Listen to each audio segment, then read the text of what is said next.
This video lecture explains the unit step response of the first order time invariant linear dynamic system.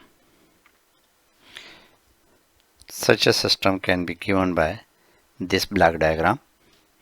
Here the transfer function is b upon s plus a.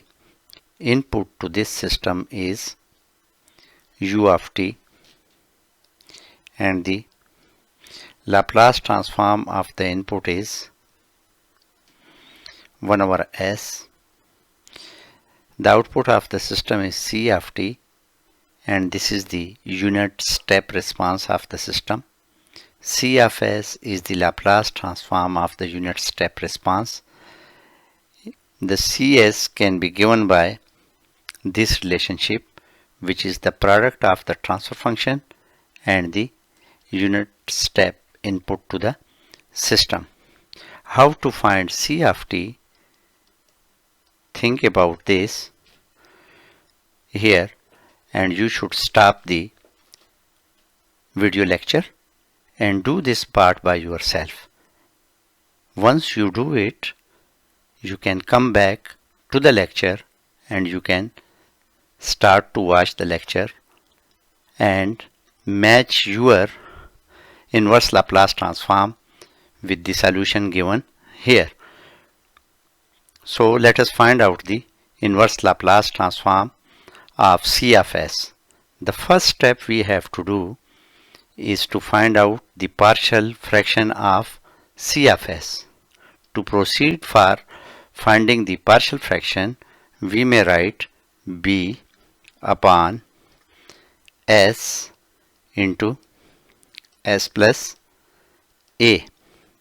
This is equal to k1 divided by s plus k2 divided by s plus a.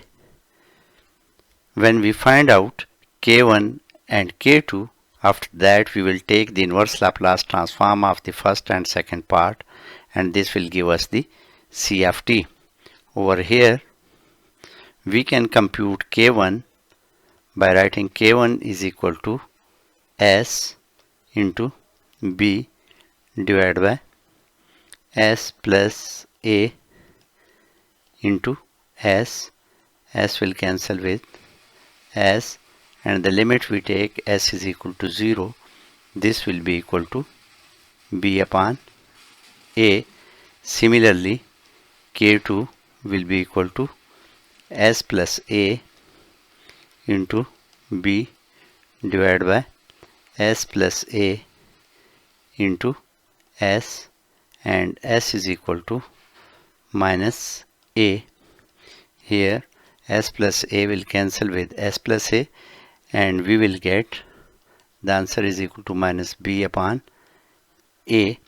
Therefore, C of s will be equal to b upon a into s minus b upon a into s plus a. This means C of s is equal to b upon a into 1 minus 1 over s minus 1 over s plus a.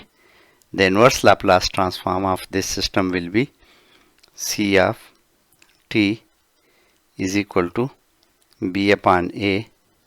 The inverse Laplace transform of 1 over s is u of t, and the inverse Laplace transform of 1 over s plus a is equal to e to the power minus at into u of t, which one can write equal to b upon a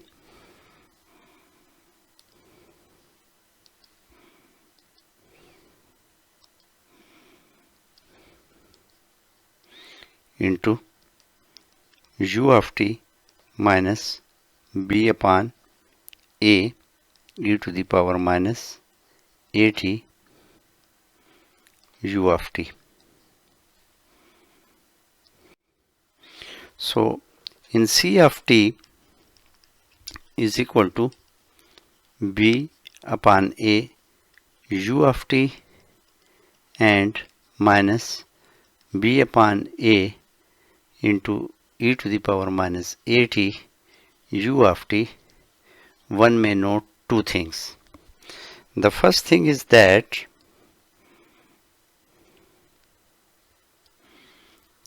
this part will remain same throughout after the excitation of the system by the unit step function. To this part we say it is the forced response.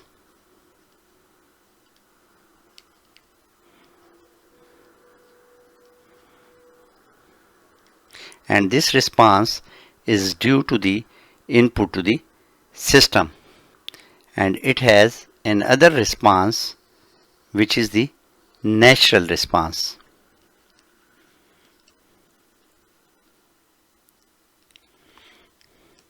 This response is due to the characteristics of the system. If A is greater than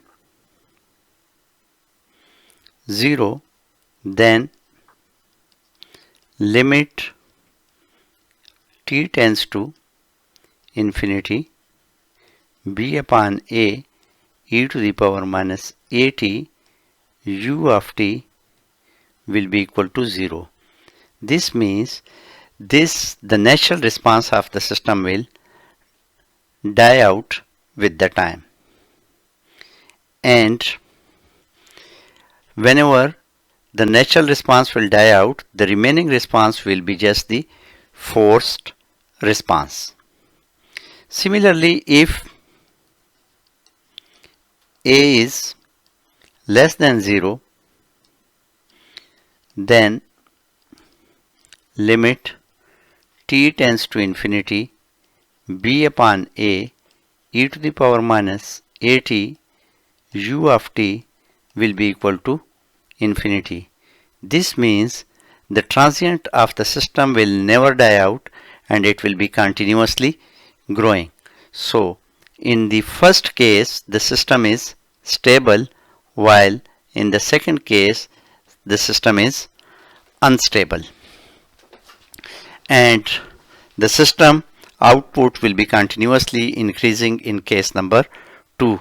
In the system response should be bounded, step response should be bounded, we need a should be greater than 0.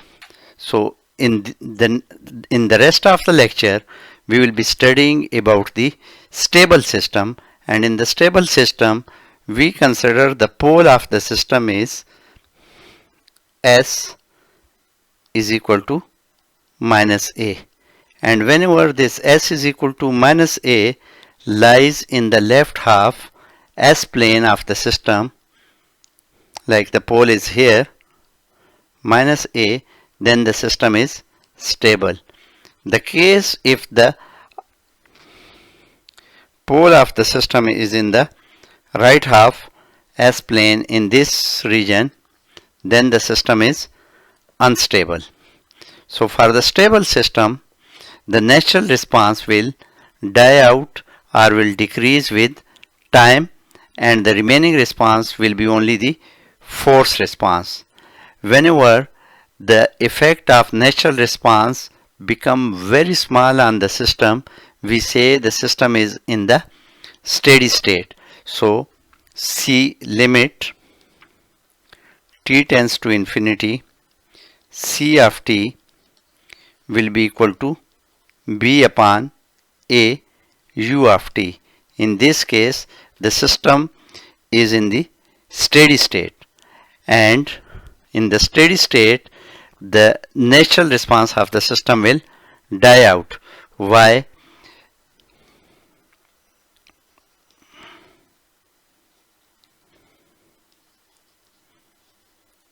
But when the natural response is dominant, we say the system is in transient state. So whenever t is small, the system is in the transient. Now we will discuss how small t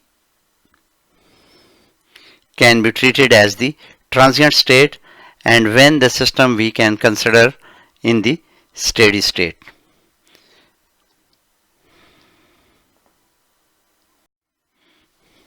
Here, if we look to C of t is equal to b upon a u of t minus e to the power minus at u of t, and consider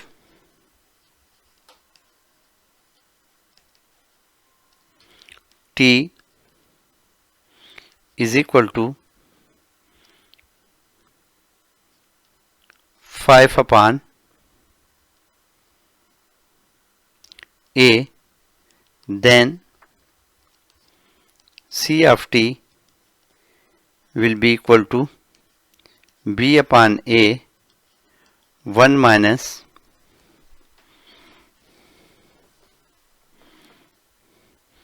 e to the power